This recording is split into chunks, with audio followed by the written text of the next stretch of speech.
Joe Diomede, TTRP TV, coming at you from the Port Jeff, Bridgeport ferry. It's coming from Long Island, and we had a great time seeing some cousins and people we haven't seen in a while. But the best thing I did when I was out there is I got my Aunt Jenny on film, talking about her life in Harlem, where she grew up, how she grew up. So it's a little episode that'll be interesting to all. 20 minutes of a clip of life that just doesn't exist anymore. So let's go to Aunt Jenny in her house in Long Island and hear what she has to say about being raised and born in Harlem. Okay, TTRP TV, Joe Diomede saying enjoy. Okay, here we are on May 22nd, 2022. No, 23rd. 23rd? Oh, it is. May 23rd. Very good. That's my Aunt Jenny. She called me up on the wrong date. So you could look at me, you could look at the camera, however you want to do it, wherever you feel comfortable. So, and how old are you today, Aunt Jen? I'll be 88 June 25th. Okay, so my mom's younger sister. Yeah. And they grew up together on the streets of Harlem. Yeah. Yeah, back in the day. Yeah. She was the sex pot and I wasn't. Oh, my mom's a sex pot. That's right. I didn't know that. She had a great figure and she was good looking and a lot of guys came visiting. Oh, right. Okay. Mom never told me those secrets, you know? Yeah, Blackie Lazara. There were so many of them. One of them I really liked and I can't remember his name. But Blackie Lazaro was one of my sister was. She liked him because he was hard to get. Right, okay. But there was one that really cared for her and she didn't like him and he was a great guy. Okay. You remember his name? No, I wish I did. But what about you? What about your life in Harlem? So, do you have what are your memories I from? was 14 years old. I got to work in papers and I went to work on the 5 and 10. Oh, yeah? Yeah. 14? 14. Okay. So, but you were born in Harlem. You were born there. Oh, yeah. Yeah. And so at 14, you got your work in papers. You worked in 5 and 10. Yeah. And how far was that from where you lived? It was 119th Street and 119th and 120th. And I lived on 114th Street. So you walked? I walked it. Right. Walked every day? After school? And my father thought it was a great job. They offered me, when I graduated high school, because I kept it as a part-time job, they offered me the fountain because they said I did such a great job. Well, the soda fountain? The soda fountain. Really? As the manager of the Okay. soda. I said, no way. And my father said, that's a good job. You don't have to pay car fare. I said, then you go work it. I don't want to work in the 5 and 10. Thank you. I took stenography and bookkeeping. I think I want to stay in the 5 and 10. Well, so when was that you I left? was 18 years old. So you worked there for 4 years, though? 4 years after school, right. Okay. Oh, and then they offered you full-time work afterward. Right, exactly. And you said no. No. And so what did you do then at 18? I took a job at W.D. Allen. Which is? Fire equipment, right? And it was on 14th, not on 14th Street, all the way down to, oh my God, it was past 14th Street, but Worth Street. And I worked there. Worth Street? Yeah. Isn't that in the village? My sister Anna used to work there. No, that's not in the village. Where's Worth Street? It's all the way down New York City. Oh, okay, yeah, down. Oh, right. So you took the train My then. sister Anna worked there first. She was the one that instigated me going there. Oh, okay. And she called Sam Burley up, and he said, yeah, we could use a secretary. We just lost one. So I went. All right. And I got the job, and I stayed there for, oh, my God. I was there for 5 years, I guess. So what are we talking about? You're 18 years old. So I think I was wartime? Is this wartime? Full-time, yeah. No, war. So what years are we talking about when you were 18? So I don't know. I was born in 34. you were born in 34. Okay, so 44. So we're looking at 52. Yeah, okay. So 1952. So after the war, and you worked there till you were in your 20s. Yeah. And then I was 23, I think. Okay. And how did you meet Uncle Frank? Because I had a baby, Joanne. Oh, you had. Oh, so when did you meet Uncle Frank in all this? I was Your husband? 20. So when you were working down on Worth Street. Uh-huh. And where was he? How did you meet him? He was working through one of my friends. He was going out with one of my friends. He was going out with one of your friends? Yeah. Oh, you stole No, they broke up. Okay. I should have let him keep her. You're a funny one. So you had Joanne, and you were still living in the city. So when did you then you lived in the Bronx for a while, didn't you? Yeah. We So what'd bought you do the after house that? in the Bronx with his mother and father. With his mother and father? Yeah. And where was that? What part of the Bronx was that in? That section, I forgot the name of it. It was where they had the dinky train section. I forgot. Near the water? Like Pelham Bay? No. Tremont? It was like that, but not as far as Tremont. Okay. But you Teeman Avenue. Oh, Teeman Avenue. Okay. Right. And so from Teeman Avenue, and then when did you have we went to Comac. So you never lived in His Upper? father died. No, the mother and father came with us to Comac. Okay. And we bought that big house because it was an 11-room house. Yeah. And it was only, what, $22,000 we used the money from that house to buy the house in Comac, right? Yeah. And so your days in Harlem were behind you. I never went back. Right. That was it. But when was your dad still there? Who was still in when you left? Who was still in Harlem? Nobody. They moved to Tremont Avenue. Even my grandpa? Yeah, everybody moved. No, my father died. I think we were still on 114th Street when my father died. Yeah. That was 1956 or something, right? 56? I don't remember, but he died. I remember that he didn't come to, because they moved to Ellesmere Place. There was only 2.5 rooms, my mother and my brother. Oh, right, okay. They lived together in that one little apartment. Because I remember your mom, my grandma, lived with Aunt V on my street, on Wickham Avenue. Right, but that was that was way after. Well, yeah, because Joey and my mother lived on Ellesmere Place, the two of them in that little tiny apartment. Right, okay. Because that's all they could afford, I guess. Yeah, so you commuting in the city, you grew up in the city. My mom talks about city life and Harlem. Vincy lived in that area too. Right, and growing up in Harlem, close-knit community? Yeah, we thought that was nice. But it was nice then. Yeah, I guess it was. Yeah, you had all your friends. Better than Harlem was. But Harlem was fun. I mean, when growing up there, you built scooters out of crates, peach crates, and used broken skates, one in the back of the beam and one in the front of the beam. Yeah. Put the crate on the beam, and you had a scooter. You put that V thing, and you had a scooter. We had no money to buy those kind of things. Sure. But you played on the streets. We did. We roasted potatoes on the curbs. You had to see us build bonfires, throwing potatoes in there, eating them with those black fingers. Who? You and your friends or your family? No, Mikey, Joey, me. There was the whole bunch of kids.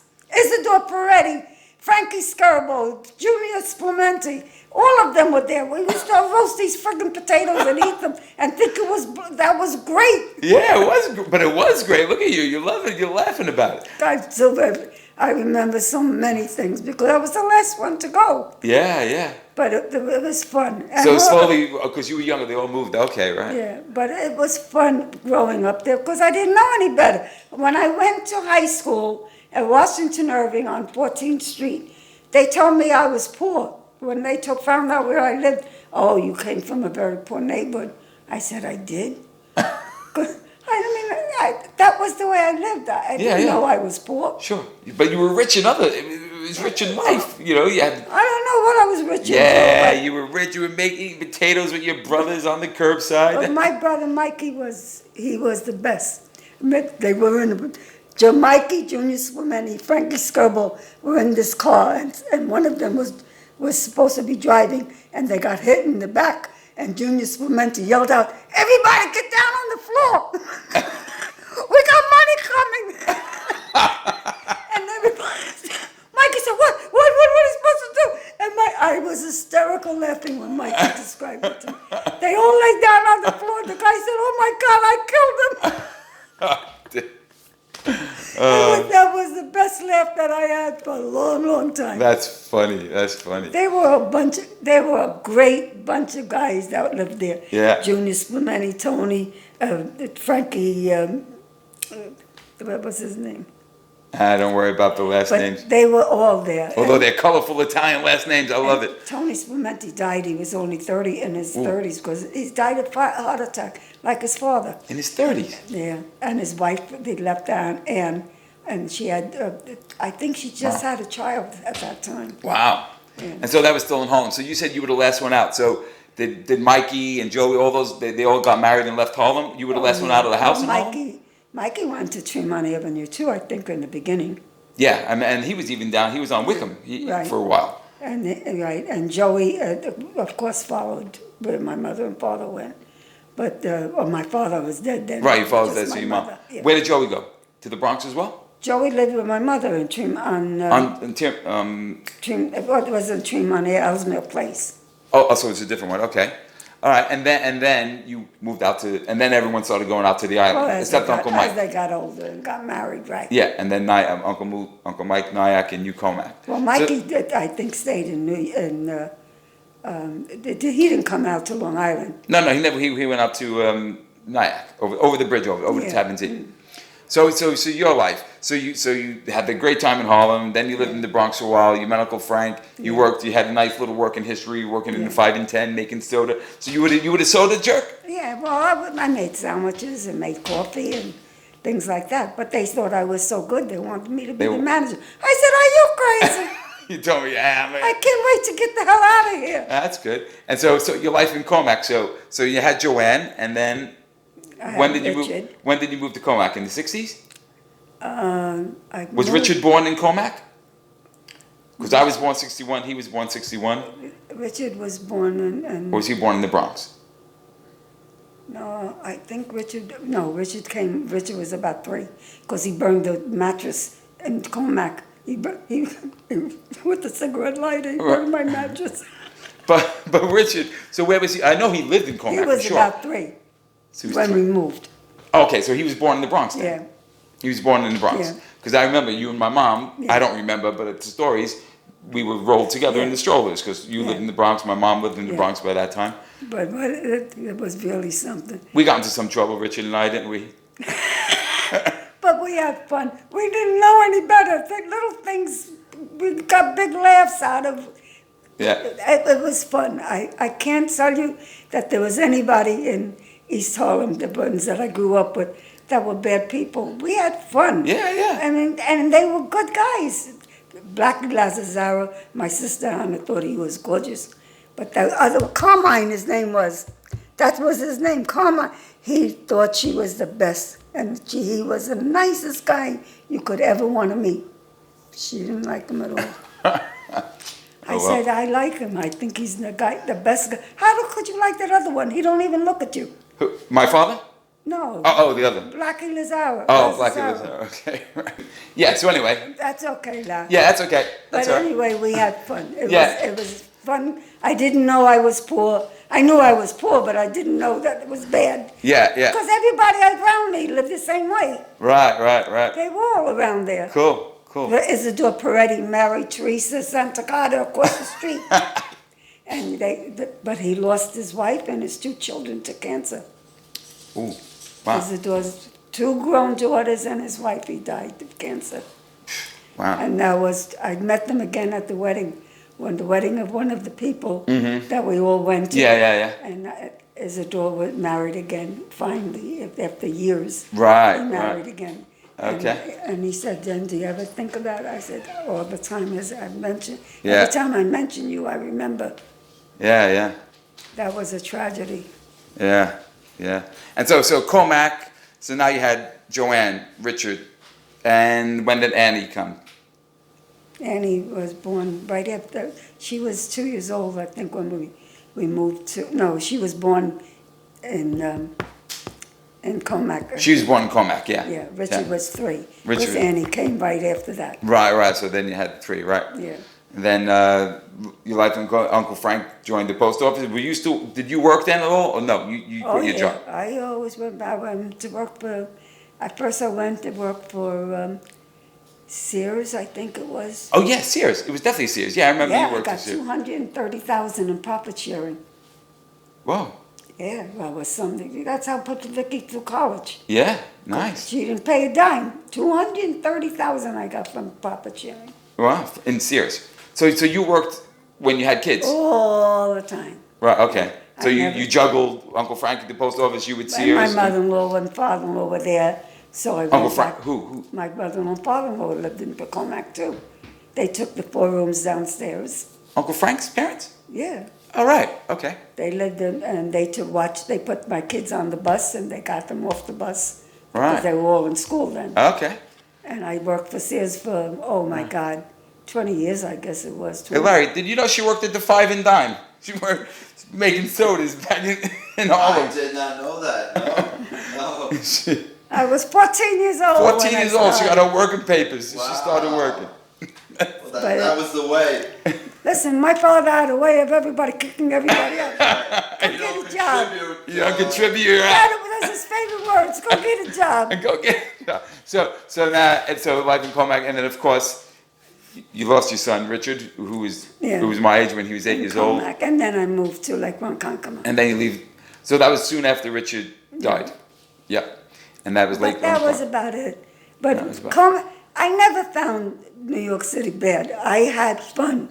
Yeah. I had a lot of friends. My brother Mikey had loads of friends. My brother Joey, 11. I was 11 or 12. So I was older. I think I was 12 or 13, and Joey was 10 or going on 11.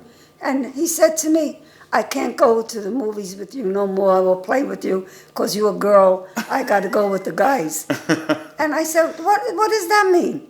He said, I can't play with you no more. That's it. I said, oh, I hated him then. Because we used to do everything together. We went to the movies together. We would go to get the pizza frites that were put in that oil that was there 50 years. and you didn't care. It cost 15 cents and it was worth every dime. We had the hot dogs. My sister Ida would buy us every Saturday from the push cart where the guy peed behind the cart.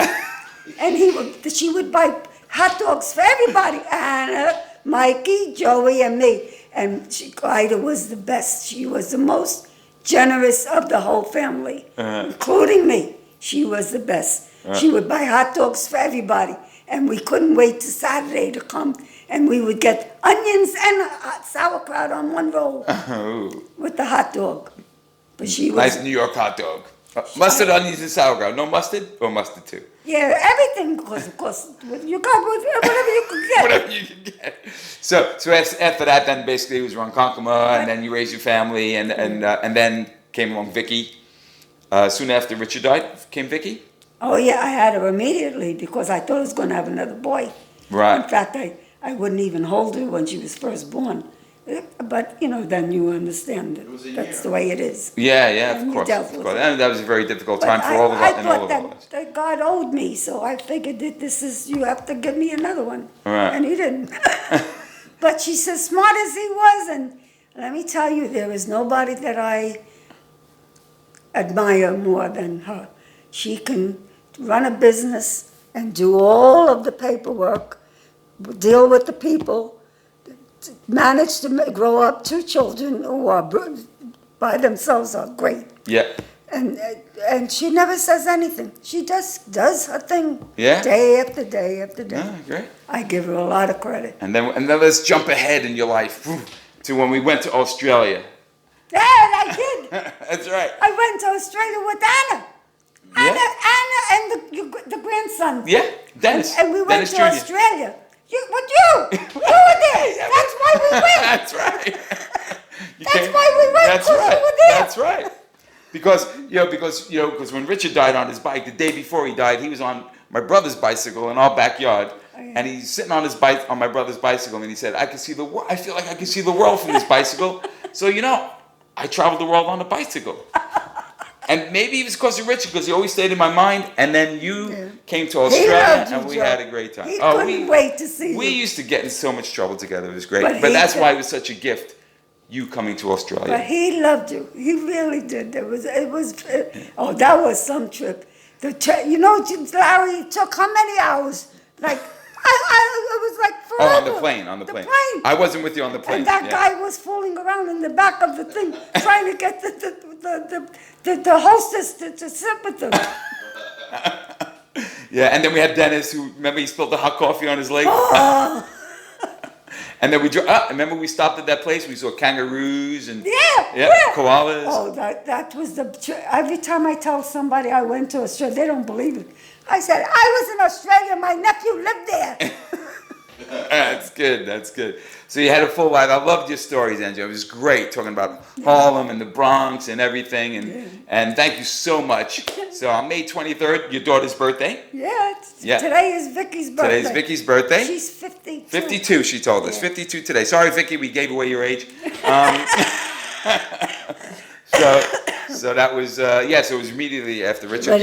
Life was different. Life is funny though. Yeah, there she goes. And Jenny's gone. Funny. And Jenny. I can't complain, because even with everything with Frank, I cannot complain because I had a full life. Beautiful. Really you live in a beautiful part of the world now? I went to Italy. I went to Australia. I went to Italy. I went to California. I went to a couple of those beaches that I don't remember them. In California? No, that was in, I don't remember. Oh, so the islands you mean? Like the islands? Like No, not in the island, but I was away, but I don't remember where Right, I was. okay. Well, your phone's ringing. Our interview's over. Thank you, Aunt Jen. Let me give you a kiss. Mwah. Love you, Aunt Jenny. I love you too, Joseph. All right. I always did. Thank you so much. And I love you too, Larry. Thank you. Who's